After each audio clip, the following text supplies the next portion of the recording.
So ரீசெண்டாக நான் ஒரு விஷயத்தை நோட்டீஸ் பண்ணேன். ஸோ ஜாவா கோர்ஸ் என்கொயரி வந்து ரொம்பவே கம்மியாயிடுச்சு. ஸோ ஆல்மோஸ்ட் எல்லாருமே வந்து data analytics and data scientist AI ஃபீல்டுக்குள்ளே என்டர் ஆகணும் அப்படின்ற மாதிரி நிறைய என்கொயரிஸ் வர ஆரம்பிக்குது. ரீசெண்ட் லாஸ்ட் ஒரு 3 to 6 months வச்சுக்கோங்க. அப்போ ஒரு கொஸ்டின், ஜாவா படித்தவங்களுக்கு வந்து வேலை கிடைக்காதா, ஆர் ஆல்ரெடி ஜாவா டெவலப்பராக இருக்கிறவங்களுக்கு ஃபியூச்சர் இல்லையா அப்படின்றத தான் டிஸ்கஸ் பண்ண போகிறோம். ஸோ மெயினாக இந்த வீடியோவில் வந்து சோஷியல் மீடியாவில் இருக்கிற ட்ரெண்டை பற்றி டிஸ்கஸ் பண்ண போகிறதில்ல. ஸோ இண்டஸ்ட்ரியோட ரியாலிட்டி ஜாவாக்கு எந்த அளவுக்கு ஸ்கோப் இருக்கு, டேட்டா அனலிஸ்ட்க்கு எந்த அளவுக்கு ஸ்கோப் இருக்கு அப்படின்றது தான் ஸோ இந்த வீடியோல டிஸ்கஸ் பண்ண போறோம். ஸோ ஃபர்ஸ்ட் வந்து data analytics. So data analytics அப்படின்றது ஒரு நல்ல ஃபீல்ட். டேட்டா அனலிட்டிக்ஸ் என்ன பண்ணுவாங்க அப்படின்னா, டேட்டாவை அனலைஸ் பண்றது, ரிப்போர்ட் ஜென்ரேட் பண்றது, டேஷ்போர்டை பில்ட் பண்றது, தென் பிசினஸ்க்கு வந்து இன்சைட்ஸ் கொடுக்கறது. ஸோ இந்த மாதிரி ரோல்ல தான் டேட்டா அனலிட்டிக்ஸ் ஒர்க் பண்ணுவாங்க. ஆக்சுவலா டேட்டா அனலிட்டிக்ஸ்க்கு வந்து நல்ல ஸ்கோப்பே இருக்கு. பட் சோஷியல் மீடியாவோட ட்ரெண்டை பார்த்துட்டு எல்லாருமே டேட்டா அனலிட்டிக்ஸ் கோர்ஸ் படிக்கணும், டேட்டா அனலிட்டிக்ஸ் வந்து கோடிங் இருக்காது,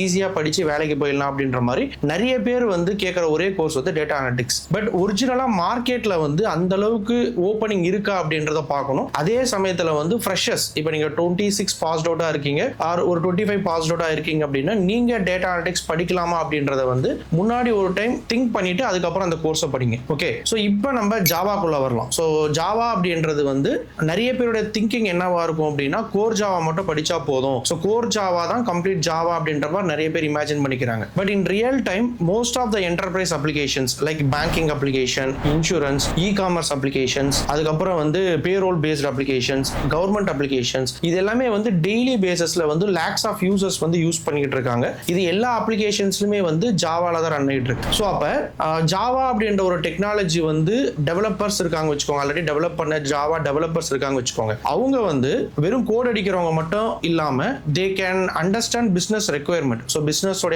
requirement understand பண்ணனும், client ஓட expectation என்ன அப்படின்றத அவங்க understand பண்ணனும். So then database design, எப்படி ஒரு application database design பண்ணனும், API எப்படி டிசைன் பண்ணனும், security எப்படி implementation பண்றது, அந்த application ஓட performance as well as scalable, இது எல்லாத்தையுமே கான்சன்ட்ரேட் பண்றது, இது எல்லாமே தான் டெவலப்பரோட வேலை. ஸோ வெறும் கோட் அடிக்கிறது மட்டும் டெவலப்பரோட வேலை கிடையாது. ஸோ நான் சொன்ன மாதிரி இந்த எல்லா விஷயத்தையுமே ஹேண்டில் பண்றவங்க தான் developers. So of course AI will generate code. So AI வந்து நம்மளுக்கு கோடை ஜென்ரேட் பண்ணுது. ஏஐ வந்து will create CRUD applications, AI will create SQL queries, AI will create APIs, இது எல்லாமே ஏஐ கிரியேட் பண்ணும். பட் ஏஐ வந்து பிஸ்னஸ் அண்டர்ஸ்டாண்ட் பண்ணாது, உங்க பிஸ்னஸோட ஆர்கிடெக்சருக்கு புரியாது, ப்ரொடக்ஷன் இஷ்யூவை சால்வ் பண்ணாது, நீங்க கம்ப்ளீட்டா அந்த கிளைண்ட் எக்ஸ்பெக்டேஷனை வந்து ஃபுல்ஃபில் பண்ணாது. அப்போ அந்த இடத்துல டெவலப்பர்ஸோட ரோல் வந்து இம்பார்ட்டண்டா இருக்கும். அப்போ ஆல்ரெடி இருக்கிற most of the enterprise softwares எல்லாமே ஜாவா பேக்எண்ட்ல டெவலப் பண்ணதுனால ஸோ இப்பயும் கரண்டா ஓப்பனிங்ஸ் நிறைய வந்து ஜாவாக்கு தான் இருக்கு compare to other technologies. But நம்ம சோஷியல் மீடியால வந்து டிஃபால்ட்டா AI, data analytics, data science இந்த மாதிரி ஒரு ட்ரெண்டிங் கான்செப்ட்ஸை பார்த்துட்டு எல்லாருமே டிஃபால்ட்டா போயிட்டு அங்க போய் ஜாயின் பண்றீங்க. ஸோ டேட்டா அனலிட்டிக்ஸ் ஜாயின் பண்ண வேணாம்னு சொல்லல, அது ஒரு நல்ல டெக்னாலஜி தான். பட் ஸ்டில் ஒரு டைம் 2 டைம் யோசிங்க. ஸோ லாங் டேர்ம்ல வந்து எந்த டெக்னாலஜி வந்து நம்மளுக்கு ஸ்கோப் இருக்கும், ஸோ லாங் ரன்ல வந்து எது படிச்சா நம்மளுக்கு வந்து கெரியர் இருக்கும் அப்படின்ற மாதிரி திங்க் பண்ணணும். ஸோ வந்து ட்ரெண்டை பேஸ் பண்ணி உங்க கெரியரை நீங்களே ஸ்பாயில் பண்ணிக்காதீங்க, அதான் மெயின் பாயிண்ட். ஸோ லாஸ்டா வந்து ஒரு அட்வைஸ் சொல்றேன் உங்களுக்கு. ஸோ நீங்க ஜாவா கோர்ஸ் சூஸ் பண்ணாலும் சரி, ஆர் டேட்டா அனலிட்டிக்ஸ் சூஸ் பண்ணாலும் சரி, இல்ல ஏஐ கோர்ஸ், இந்த மூணுத்துல நீங்க எந்த கோர்ஸ் சூஸ் பண்ணாலும் ஃபர்ஸ்ட் நீங்க ஒரு இன்ஸ்டியூட்ல தான் படிக்க போறீங்க அப்படின்னு இமேஜின் பண்ணிக்கோங்க. ஒரு இன்ஸ்டியூட்டை சூஸ் பண்றதுக்கு முன்னாடி நம்ம அந்த கோர்ஸ் உடைய ரோட் மேப் ப்ராப்பரா டிஸ்கிரைப் பண்றாங்களா, இதுதான் நான் எடுக்க போறேன் அப்படின்றத ஃபர்ஸ்ட் டிசைட் பண்ணிக்கோங்க. ஸோ அந்த ரோட் மேப் ப்ராப்பரா கொடுத்துருக்காங்க அப்படின்னா அந்த ரோட் மேப்பை வந்து நீங்க வந்து உங்களுடைய ஜாப் போர்ட்டல்ல போய் சர்ச் பண்ணுங்க, இது படிச்சா வேலை கிடைக்குமா அப்படின்ற மாதிரி ஃபர்ஸ்ட் ஒன்னு செக் பண்ணிக்கோங்க. ரெண்டாவது என்ன பண்ணுங்க அப்படின்னா, நீங்க எந்த இன்ஸ்டிடியூட் ஜாயின் பண்ணாலும் சிலபஸ் வந்து அப்டேட்டட் இருக்கான்னு செக் பண்ணிக்கோங்க.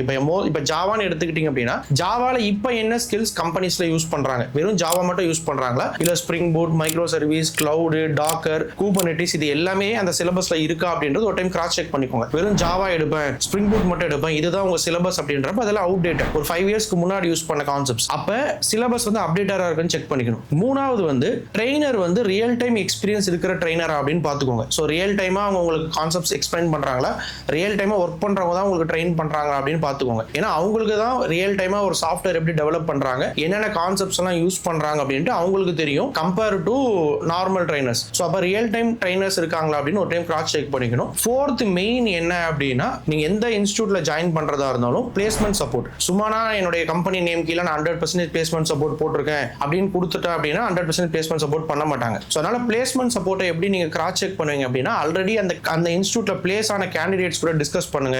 அந்த கேண்டிடேட்ஸ் கூட நீங்க டிஸ்கஸ் பண்ணாலே you will get original positive feedback. So சும்மா நான் ஒரு 1000 பேரை பிளேஸ் பண்ணிருக்கேன், இந்த மாசத்துல ஒரு 100 பேரை பிளேஸ் பண்ணிருக்கேன்னு சொன்னா அதுக்கான ப்ரூஃப் எங்கேயுமே இருக்காது. ஸோ அதனால வந்து trainer, placement support, then syllabus and road map இது எல்லாமே ப்ராப்பரா இருந்துச்சுன்னா எந்த இன்ஸ்டியூட் வேணாலும் ஜாயின் பண்ணி படிங்க. ஸோ லாஸ்டா நான் சொல்றது வந்து, நீங்க எந்த கோர்ஸ் எடுத்து படிச்சாலும் லாங் ரன்ல உங்களுக்கு எந்த கோர்ஸ் உங்களுக்கு ஷூட் ஆகும்னு பார்த்துட்டு அதுக்கேற்ற மாதிரி ஜாயின் பண்ணுங்க. அதே மாதிரி ஃப்ரெஷர்ஸ் வந்து before joining data analytics course or before thinking data analytics course அதுக்கான ஸ்கோப் ஃப்ரெஷர்ஸ்க்கு இருக்கா அப்படின்றத ஒரு டைமுக்கு 2 டைமுக்கு ப்ராப்பரா திங்க் பண்ணிட்டு அதுக்கப்புறம் அந்த கோர்ஸ் ஜாயின் பண்ணுங்க. ஸோ மெயினா நாங்க எங்க யூனிக் டெக்னாலஜிஸ்ல என்ன பண்றோம் அப்படின்னா, டேட்டா அனலிட்டிக்ஸ் கோர்ஸ் இருக்கு, ஏஐ கோர்ஸ் இருக்கு, ஜாவா கோர்ஸ் இருக்கு. பட் இந்த 3 கேட்டகரியில அதிகமா பிளேஸ்மெண்ட் ரேஷியோ பாக்குறப்ப வந்து ஜாவாக்கு தான் இருக்கு. ஏன்னா ஓப்பனிங்ஸ் அதுக்கு தான் அதிகமா இருக்கு. ரிப்பீட்டடா ரெக்ரூட்மெண்ட் ஹையரிங் போயிட்டு இருக்கிறது வந்து ஜாவாக்கு தான், கம்பேர் டு அதர் 2 டெக்னாலஜிஸ் வச்சு சொல்றேன் நான். ஸ்டில் டேட்டா அனலிட்டிக்ஸ்க்கு ஓப்பனிங்ஸ் இருக்கு, பட் நீங்க நினைக்கிற மாதிரி சோஷியல் மீடியால கிரியேட் பண்ற ட்ரெண்டிங் மாதிரி எல்லாம் கிடையாது. So compare to Java openings. So அதனால வந்து before choosing any technologies or any institute நீங்க ஒரு டைமுக்கு 2 டைமுக்கு வந்து ப்ராப்பரா செக் பண்ணிட்டு அதுக்கப்புறமா you can join. So thank you.